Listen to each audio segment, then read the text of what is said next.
Welcome back, everyone.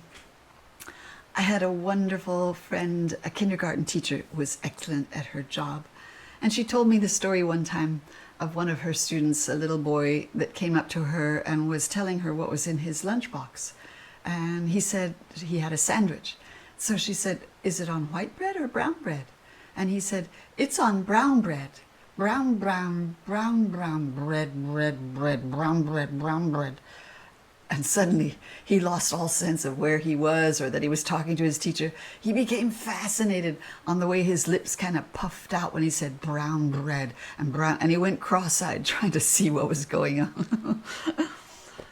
I think that's the perfect introduction to today's topic, which is the virtue of wonder.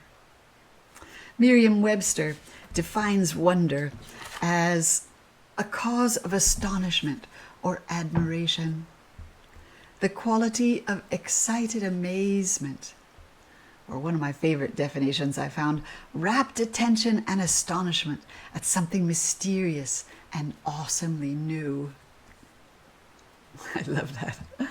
So, children, by the way, are the experts in this virtue. What about us as adults? Have we kept that wonderful sense of curiosity and amazement by everything we look at? Or have we kind of grown out of it? Do we sort of feel that it's something you do grow out of when you're in the midst of the challenges of day-to-day life? And that children also will know better when they grow up, quote unquote. Do you have that kind of condescending attitude towards their experiences of wonder? Ugh, I hope not. Wonder is a vital component of our lives. Like all the virtues, we need it. It keeps us fully alive in a sense. And by that I mean our senses, which are the gifts and the instruments we've been given by which we experience the richness of life, is kept alive and fed and nurtured.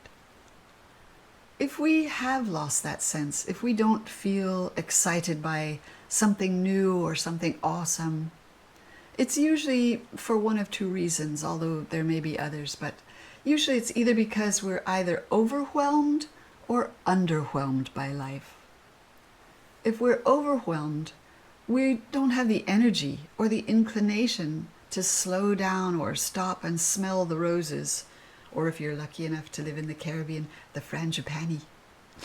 And if you're underwhelmed, then you are apathetic, you are cynical, you are somehow diminished and world-weary.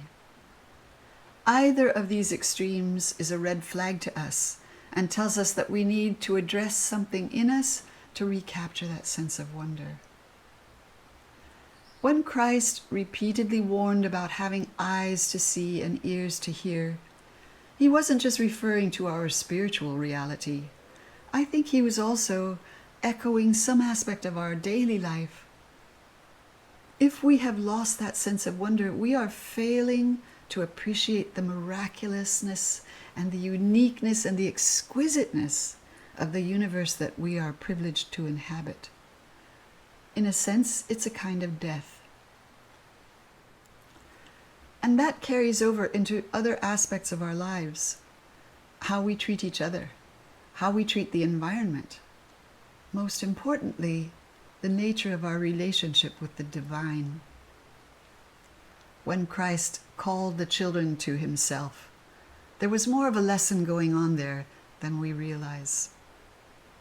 So now that we know something about how important wonder is to us, don't be discouraged if you're feeling like you've maybe lost some of that.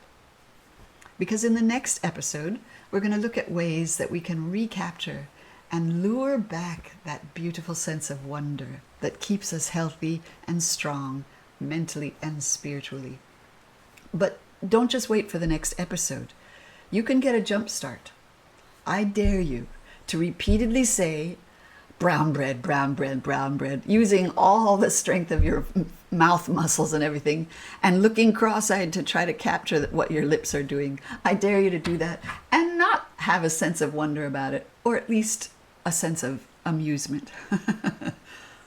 In the meantime, I hope you will all be wonderful. Thanks, as always, for joining me. And as always, if you like this, please press the like button and subscribe. And if you feel interested in visiting my Patreon page, that would be great too. Thank you so much, but I want to leave you with a question. And I would love if you would share with all of us so that we can all experience it. What is the most wonder-inducing moment you've had in the last week, say, or the last month if you're struggling, or in your life if you're feeling really up to that challenge? Put your comments in the comment section below so that we can all enjoy it. Thanks a lot. Stay well.